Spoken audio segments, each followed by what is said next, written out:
টানা 5 দিন ধরে দেশের সর্বনিম্ন তাপমাত্রা উত্তরের জেলা পঞ্চগড়ে। ঘন কুয়াশার সাথে উত্তরের হিমশীতল বাতাসে বিপর্যস্ত হয়ে পড়েছে জনজীবন। আরো বিস্তারিত জানাতে সরাসরি যুক্ত হচ্ছেন প্রতিনিধি সিদ্ধার্থ কর্মকার। সিদ্ধার্থ, 5 দিন ধরে তাপমাত্রা একেবারে নিম্ন নিম্ন স্তরে আছে এবং যেই ঠান্ডার কারণে যে সাধারণত জনজীবনে যে প্রভাব পড়ে সে বিষয়ে কি তথ্য আছে আপনার কাছে? সব মিলিয়ে জানাবেন পঞ্চগড়ের অবস্থা। মাহমুদ, শীতের রাজধানী পঞ্চগড় থেকে শুভ সকাল জানাচ্ছি আপনার মাধ্যমে এটি নিজের সকল দর্শকদের। আসলে হিমালয়ের পাদদেশে অবস্থানের কারণে কিন্তু এই পঞ্চগড়ে যে শীতের যে চিত্র বরাবরই এমনটি দেখা যায় যে আসলে শীতের কারণে যে জনজীবন যে বিপর্যস্ততা সেটি কিন্তু বলার মতোই। আর বিশেষ করে এই পৌষের শেষ সময় এসে আমরা যেমনটি লক্ষ্য করছি যে আসলে গত 5 দিন ধরে কিন্তু টানা সর্বনিম্ন তাপমাত্রা সেটি কিন্তু বিরাজ করছে 6 থেকে 8 ডিগ্রি সেলসিয়াসের ঘরে। গত 3 দিনের যদি সর্বনিম্ন তাপমাত্রা যদি গড় বলি সেক্ষেত্রে 8.4 ডিগ্রি সেলসিয়াস, 7.5 ডিগ্রি সেলসিয়াস এবং আজকে সকালে কিন্তু তেঁতুলিয়া আবহাওয়া পর্যবেক্ষণের থেকে যেমনটি জানানো হয়েছে যে 8.5 ডিগ্রি সেলসিয়াস সকাল 6টায় প্রভাব করা হয়েছে।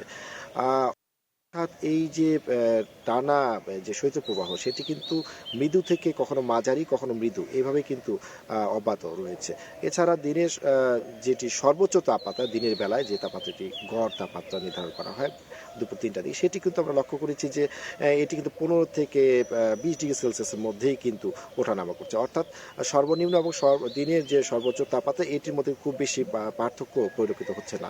আর এই যে শীতের তীব্রতা এবং উত্তর পশ্চিম দিক থেকে যে পাহাড়ি একটি হিমশীতল বাতাস সেটি ঘন্টায় 10 থেকে 12 কিলোমিটার বেগে কখনো 8 থেকে 10 কিলোমিটার বেগে এটি প্রবাহিত হচ্ছে। এর কারণে যে জনজীবনের যে ভোগান্তি সেটি কিন্তু দ্বিগুণভাবে অনুভূত হচ্ছে।